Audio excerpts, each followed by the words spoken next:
How do you think about the public markets, just generally? We're going to hold off for as long as possible from partaking in them. As we think about the idea of growing the GDP of the internet, I mean, there are so many things that we want to invest in on that front that are just going to take a long time to come to fruition. And of course, there are some good examples of companies that I think have done a good job of sort of maintaining really long-term time horizons while being in the public markets. Amazon being the kind of most famous and prominent example.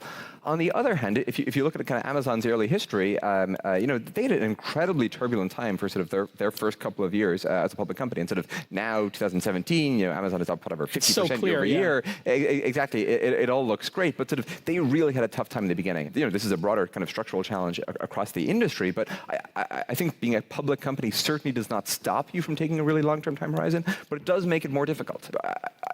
I think being a public company kind of makes sense when you've reached some point of stability, some plateau of, you've done the stuff that you at least initially set out to. And we feel like we haven't. We're still very early in sort of this trajectory that we first established. And just because we work with startups and technology companies, they themselves have lengthy trajectories. And so, this is just going to have to be, when you're building infrastructure, there's just long time horizons involved.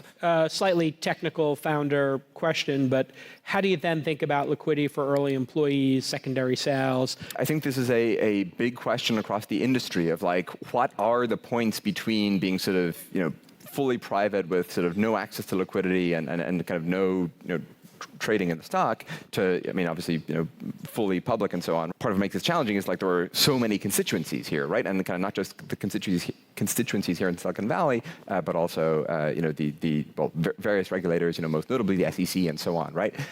Part of what I've been encouraged by is sort of, I've talked to kind of multiple people involved, including people who've spent sort of a very long time analyzing this and sort of really digging into the regulatory details. I think for the first time, there seems to be kind of a real appetite in many places to figure out a better model. Because ultimately, like to the extent that the public markets do make it harder to take a really long-term time horizon around innovation, that's bad for the country overall, right? It's in fact even bad for investors long-term.